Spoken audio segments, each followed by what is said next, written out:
They're winners, they're losers, and they're winners who have not discovered how to win.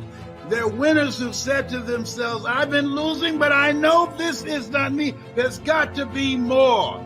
That's where I was. And I knew my thinking at that time brought me to where I was. But there's another level of thinking that could take me to another place. You can't put a price on life. We wake up and you think, no big deal. It is a big deal. You breathing? Come on now. We're here because of God's grace and mercy. Come on. Don't look past this. No, you weren't put here to survive. I dare you settle for surviving.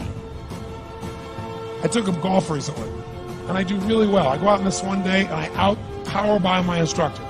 The next day, I'm not feeling so proud. I said, you're a terrible instructor. Because I should at least be consistent at whatever shitty level I can achieve.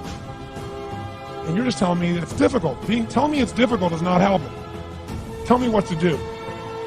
He said, no, you're about a millimeter or two off. I said, you're joking. He said, no, watch this. He said, I didn't teach you this yet. He said, if you change the angle that you're attacking this just 1 or 2 millimeters, this one, instead of being on the green, by 1 millimeter, now you're in the water. I thought, what a great belief system that when all hell's breaking loose and nothing's working, that you're only 1 millimeter off.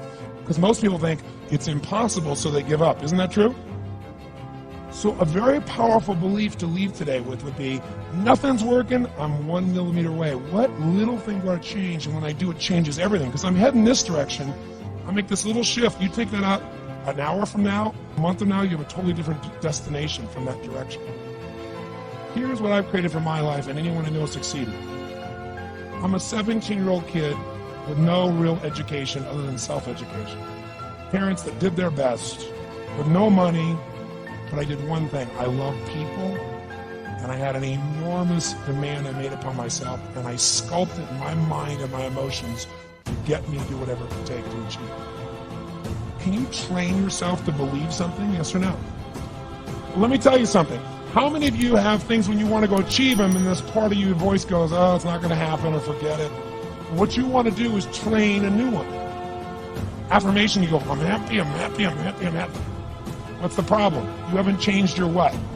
Physiology. If you don't change your physiology, you won't get anything. So an incantation is not only you speak it, but you embody what you're saying with all the intensity you can. So you use your body and your voice.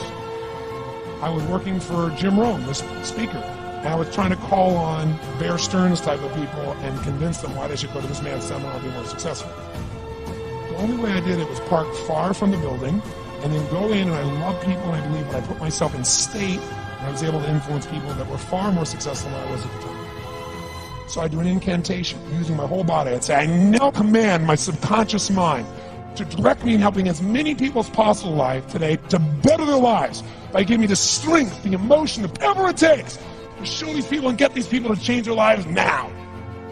In LA on the freeway for 40 minutes, people are looking at me, I'm screaming at the top of my lungs. They're going, I know he's a serial killer, I know he is. But by the time I entered that room, when two people meet, the person who's most certain will always influence the other person. Because I was poor, I changed my mindset. I'd say God's wealth is circulating in my life. His wealth flows to me in avalanches of abundance. All my needs and goals are met instantaneously by infinite intelligence, for I'm one with God and God is everything. And a year later, I went from making $38,000 a year to making $1 million a year in 1 year.